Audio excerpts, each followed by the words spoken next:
الجزائر ومن جديد تتدخل ولا تبالي لحل الأزمة الروسية، والرئيس الجزائري عبد المجيد تبون يستقبل استقبال الملوك والزعماء في روسيا ويتدخل شخصيا لحل هذه الأزمة العالمية. في حالة إذا أمكن المشكل المطروح مع أوكرانيا. تبون يعلنها للعالم أجمع بهذه العبارة: الجزائر تحب العالم كله إلا من يعادينا، مثلنا مثل بوتين يحب الجميع إلا من يعاديه. عبد المجيد تبون يحيي أمجاد الجزائر التي شهدتها في الأمم المتحدة.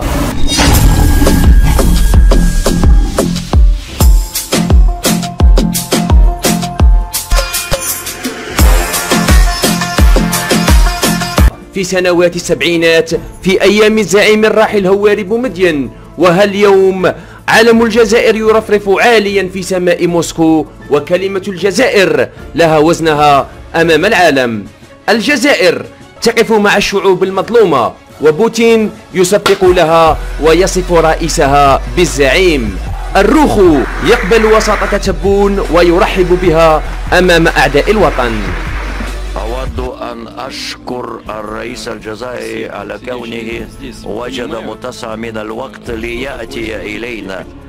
الكل من الحضور يفهمون ما معنى الوصول إلى موسكو والانضمام إلينا في هذا المنتدى. فخامة الرئيس الجزائري كونه زعيما وكونه يحترم مصالحه الوطنية ومصالحنا جميعا. قالها القذافي ذات يوم: يا أمة لازم نفيق، نحن في خطر، وأن هذا العالم لا يعترف بالحق. يا إخواني لابد نفيق، نحن في خطر، لأن هذا العالم لا يعترف بالحق. لم يتبقى أي رئيس عربي في وقتنا الحالي له الجرأة ويخرج أمام العالم ويدافع عن القضية العربية إلا رئيسنا عبد المجيد تبون وفي كل خطاباته. ولهذا السبب تبقى الجزائر مستهدفة شعبا وحكومة، والمؤامرات تحاك ضدها.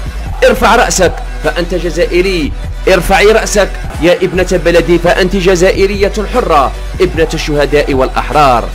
وبعد هذه المشاهد تذكرت مقولة الزعيم الراحل هواري بومدين حين قال: القضية قضية رجال. نعم، فقد تجسدت مقولتك اليوم أيها الرجل الشهم. القضية هي قضية رجال. فللجزائر رجال أحرار ونساء فحلات وضعوا يدهم في طريق الحق، والخزي والعار للخونة والمهرولين ولمن باعوا ذممهم بأموال الأعداء. لا مفر لكم، فالزمن والآفات سوف يقضي عليكم. تحيا الجزائر.